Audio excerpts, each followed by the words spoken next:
बिना operation गलेगी kidney की पथरी, पथरचट्टा के फायदे और सेवन का सही तरीका। राम राम दोस्तों, स्वागत है आपका अपने चैनल जड़ी बूटी ज्ञान सत्य की एक खोज में।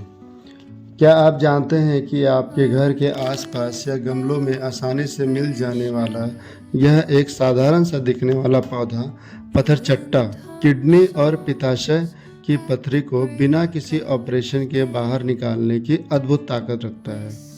लेकिन क्या आपको यह भी पता है कि अगर इसका सही मात्रा में उपयोग न किया जाए तो इसके कुछ नुकसान भी हो सकते हैं। आज के इस वीडियो में हम जानेंगे कि पथरचट्टा की सही पहचान क्या है, किडनी और गॉलब्लैडर की पथरी में इसे अलग अलग तरीके से कैसे इस्तेमाल करते हैं, घाव और फोड़े फुंसियों पर इसे कैसे बांधा जाता है और इसे लेते समय कौन कौन सी सावधानियां रखनी बेहद ज़रूरी है।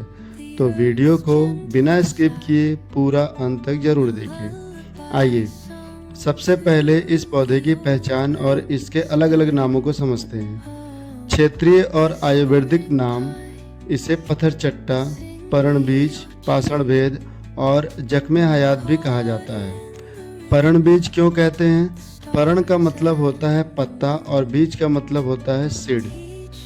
इसके एक पत्ते को भी अगर आप तोड़कर किसी नमी या छाया वाली जगह पर मिट्टी पर रख देंगे तो पत्तियों के किनारे अपने आप नए नए पौधे और जड़ निकल कर आ जाती है। जख्मे हयात क्यों कहते हैं?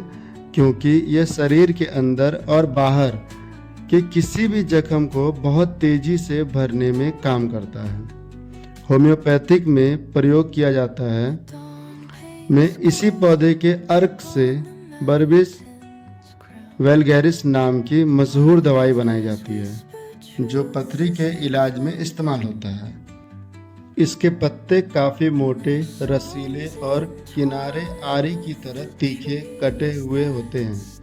चबाने पर इसका स्वाद हल्का खट्टा और कसेला लगता है। अब बात करते हैं यह किन किन बीमारियों में और कैसे काम आता है। किडनी की पथरी। अगर आपके गुर्दे किडनी में पथरी है तो इसके 1-2 ताज़ा पत्ते धोकर सुबह सुबह खाली पेट चबाकर खा लें और ऊपर से गुनगुना पानी पी लें। यह पथरी को छोटे छोटे टुकड़ों में तोड़कर पेशाब के रास्ते बाहर निकाल देता है। दूसरा आता है पित्ताशय की पथरी। पित्ताशय यानी कि गॉलब्लैडर से पथरी निकालना थोड़ा कठिन होता है। इसके लिए केवल पत्ता काम नहीं करेगा।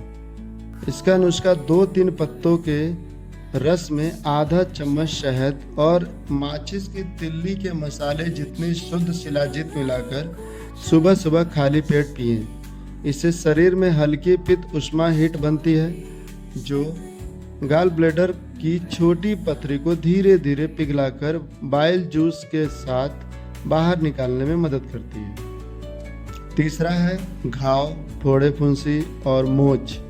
जख्मे हयात प्रयोग। अगर कहीं चोट लग गई हो, मोच आ गई हो या कोई फोड़ा पक रहा हो लेकिन फूट नहीं रहा हो, इसके 2-4 पत्तों को तवे या सीधी आंच पर हल्का गर्म कर लें, फिर इन्हें कूट कर फोड़ें।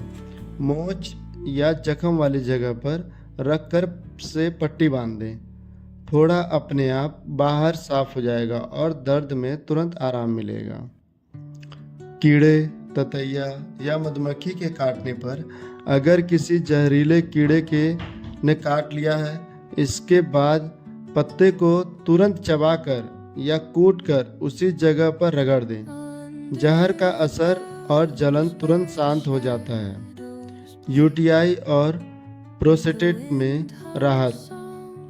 पेशाब में जलन होना, रुक रुक कर पेशाब आना या प्रोस्टेट की सूजन में भी इसका सेवन मूत्र मार्ग को साफ करके तुरंत राहत दिलाता है। अब समझिए कि इसे लेने का सही मात्रा क्या है। अगर पत्ता बड़ा है तो 1 पत्ता ही काफ़ी है। अगर पत्ते छोटे हैं तो 2 पत्ते लें।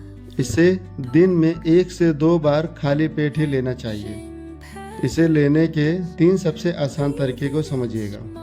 सीधा चबाकर, ताज़ा पत्ते धोएं और खाली पेट चबाकर खा लें, या फिर रस जूस निकालकर 2-3 पत्तों को इमाम दस्ते में थोड़ा सा पानी डालकर कूट लें और छानकर इसका 10 से 15 मिलीलीटर रस पिएं। काढ़ा बनाकर पिएं। 2 पत्तों को 1.5 गिलास पानी में धीमी आंच पर उबालें। जब पानी 1/3 रह जाए तो छानकर चाय की तरह गुनगुना पिएं। अगर ताज़ा पत्ते न मिले तो इसे सूती गीले कपड़े में लपेटकर 2-3 दिन रख सकते हैं। सूखे पत्तों का भी पाउडर 1 चम्मच लिया जा सकता है, लेकिन ताज़ा पत्ता या काढ़ा सबसे ज़्यादा असरदार होता है। अच्छा, इसमें कुछ सावधानियां भी हैं दोस्तों, वो भी आपको समझनी चाहिए। कभी भी जल्दी से अपनी बीमारी को ख़त्म करने के लिए ज़्यादा सेवन ना करें, यानी अति ना करें। इसका सेवन बहुत ज़्यादा मात्रा में या बिना गैप दिए महीनों तक लगातार ना करें। 15 से 20 दिन इस्तेमाल करने के बाद कुछ दिन का ब्रेक जरूर दें। खान पान में परहेज भी करना है दोस्तों। जब आपका इसका सेवन कर रहे हैं तो चूना, तंबाकू और बहुत ज़्यादा ऑक्सलाइट वाले चीज़ें जैसे बैगन, टमाटर के बीज, पालक का सेवन बंद कर दें। गर्भवती महिलाएं या किसी गंभीर बीमारी से पीड़ित लोग इसका सेवन डॉक्टर या वैद्य की सलाह के बिना ना करें। दोस्तों, यह थी पथरचट्टा के चमत्कारिक और आयुर्वेदिक उपयोगों की पूरी जानकारी। क्या आपने कभी अपने घर से पथरी या चोट के लिए इसका इस्तेमाल किया है? हमें कमेंट करके ज़रूर बताइएगा। अगर ये जानकारी आपको अच्छी लगी है तो इस वीडियो को लाइक करें, अपने दोस्त परिवार के साथ शेयर करें और ऐसे ही प्राकृतिक देसी नुस्खे के लिए हमारे चैनल को सब्सक्राइब करना ना भूलें। और दोस्तों, आपके लिए वीडियो बनाने के लिए मैं बहुत दूर तक ढूंढता रहता हूँ कुछ नई चीज़ें, ताकि मैं आपको बता सकूँ, सही जानकारी दे सकूँ। एक हमारे चैनल के माध्यम से जो भी वीडियो आपको दी जाती है वो सब के सब आप चाहें तो गूगल सर्च कर लें या उसका नुस्खा अपना कर देख लें, आपको पॉजिटिव ही रिजल्ट मिलेंगे। तो इसीलिए दोस्तों, हमारे चैनल को सब्सक्राइब जरूर करिएगा। मिलते हैं अगले वीडियो में फिर एक नई सत्य खोज की तलाश में। तब तक मस्त रहिए और बीमारी से दूर रहिए। जय हिंद, जय भारत, जय आयुर्वेद।